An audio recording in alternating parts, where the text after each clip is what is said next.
We got a code brown. Welcome to Bedpan Banter. With me, Nurse Mike. The daddy of nursing. Can I get a bedpan over here?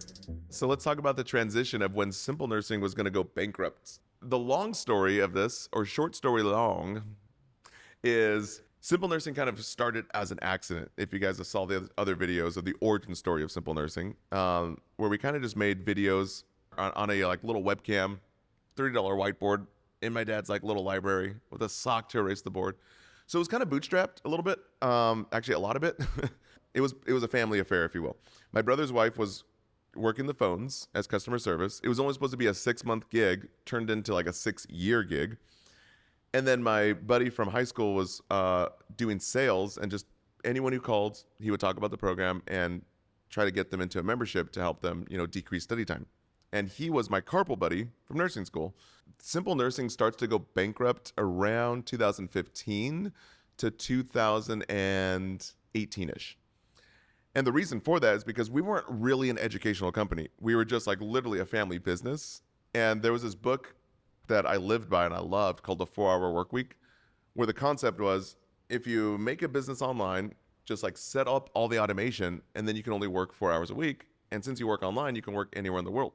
So I was traveling a lot and working remote and doing that thing before COVID, way before COVID, 2015-ish.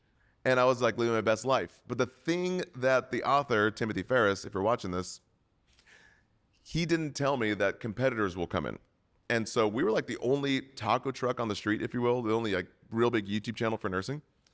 But right around 2015, we started getting other personalities that were just copying my style, but in better lighting, better colors, better audio. Because remember that I had that really crappy webcam. I think only one that you guys know of is still doing it today.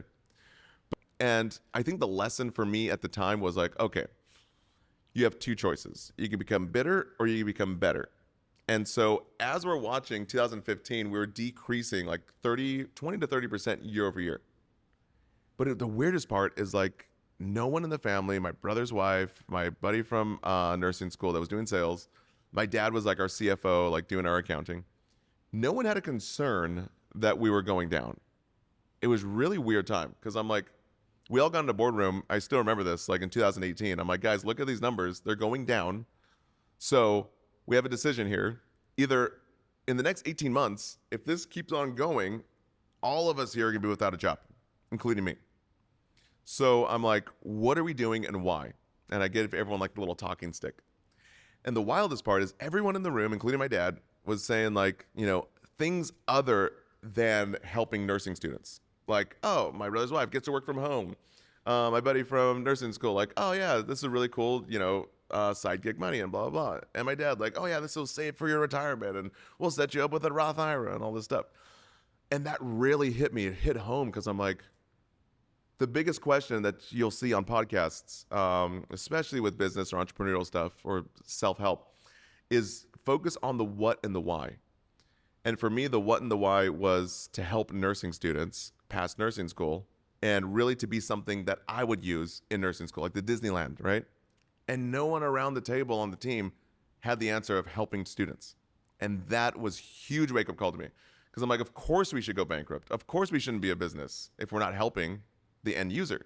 We don't want to be another big box brand or a big textbook company with a big question bank that really doesn't really listen to customers. So that's when I started going back to the drawing board. I'm okay, we need to redo all 2,000 videos that we had at the time, but we need to do it in a new way. I don't know if actually anyone really knows this, but we took the color palette from a Cosmopolitan magazine, and that's how we designed all the colors in our new animated videos, which you see on YouTube now. But it was still there's so much free stuff on YouTube. What if we can't even compete anymore? You really can't compete with free. So I had to really think about okay, how are we going to redesign this whole thing? So it wasn't just the animation part, which still cost a lot of money. It's $100 a minute. That was on the cheap end too. We researched 70 different animation companies, and everyone in the first world was $500 a minute at the time. But we're looking at that, but I'm okay, well, how are these videos going to be even better? And I kind of just let go and let God. I was Jesus, take the wheel. I still remember praying, Actually, this is like a real personal story too. It was a huge access point between me thinking, we're going to go bankrupt. I'm going to go back to work as a nurse, which I hadn't been working as a nurse for years at that point. And I'm like, I don't even know if I'll be a great nurse. I'm just a great educator. And I didn't even have a master's degree at the time. So I still remember my mom, I grew up super Christian. I was actually supposed to be a youth pastor growing up. Anyways, I was on a trip with my mom, and she's like, you should fast and pray and like really give this to the Lord. So I'm like, okay. So I got on my knees and I didn't eat for 2 days. And I was like, well, God, what do you really want from me?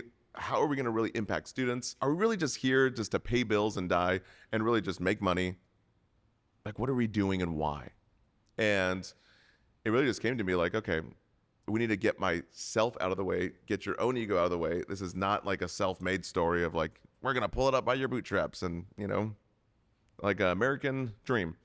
And everyone in the company didn't have the experience, head of growth or growth development or corporate experience of, leading a company of that size, if you will. I still remember the day. It was the summer, I think, of 2018. I was like, okay, what's 50% of nothing? Well, it's still nothing.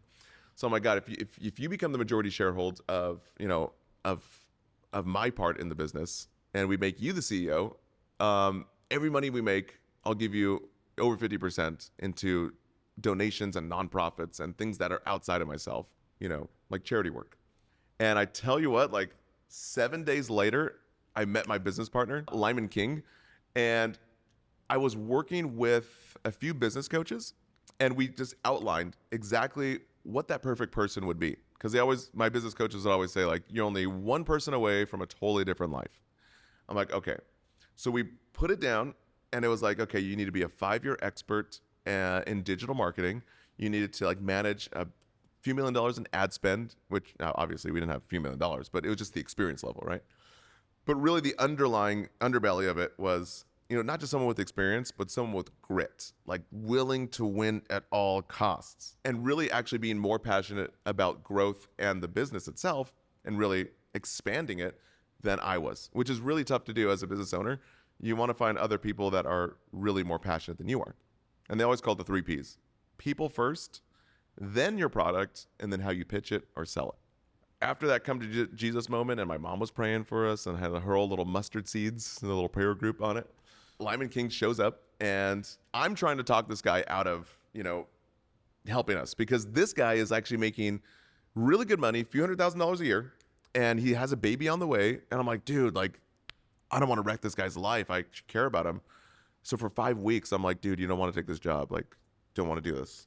And he was persistent about it and really had that grit. He's like, I really want to build something with my hands that I can put my name on. And I'm like, okay, all right, if this is what you want to do. So he ended up straddling his full-time job at the time and dabbling in Simple Nursing and helping us restructure.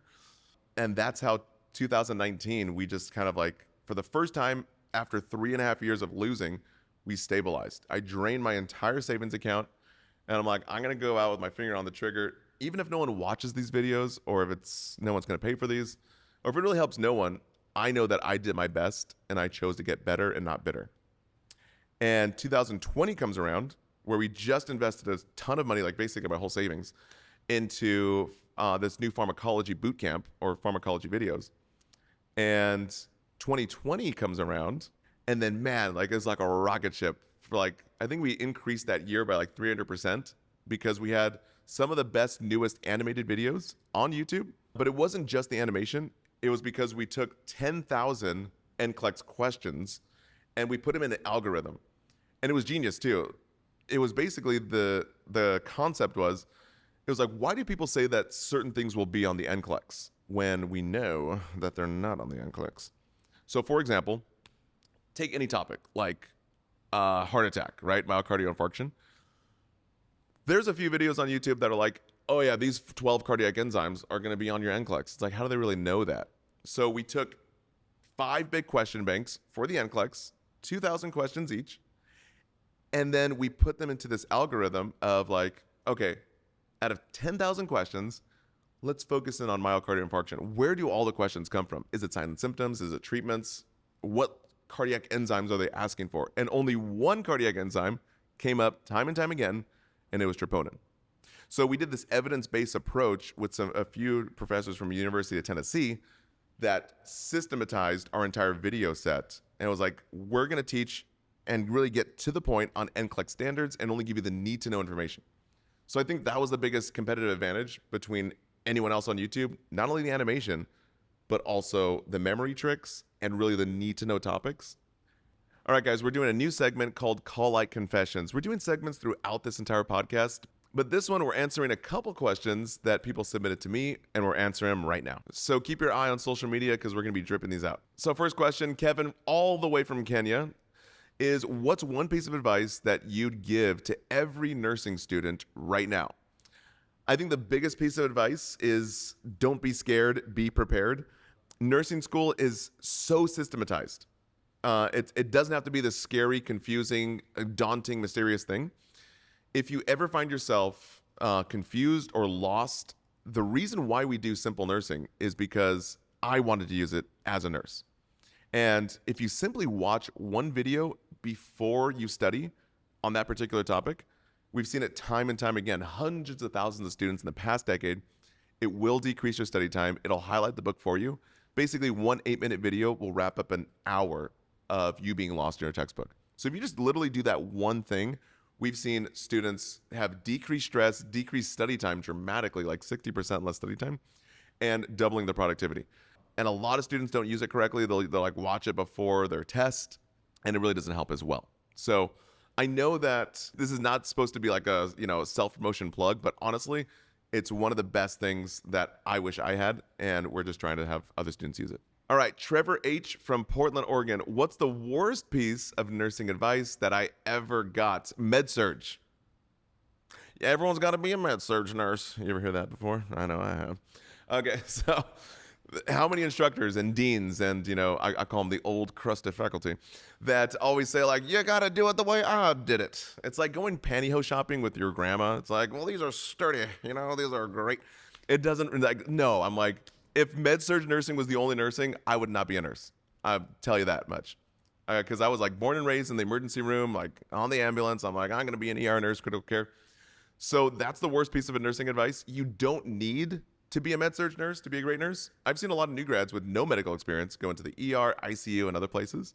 Just know it's going to be a steep learning curve if you're not already working as a tech in those units. But you don't have to be a med-surg nurse. Don't let them fool you. A lot of students ask, what is next for Simple Nursing? So we have a lot of new goodies here. So we're dropping a new album with memory music. If you guys didn't know, we have 3 albums on Spotify, Apple Music, Google Play, really anywhere. And it's basically parodies of popular songs. So for example, Journey, Don't Stop Believing, we do Don't Stop Breathing.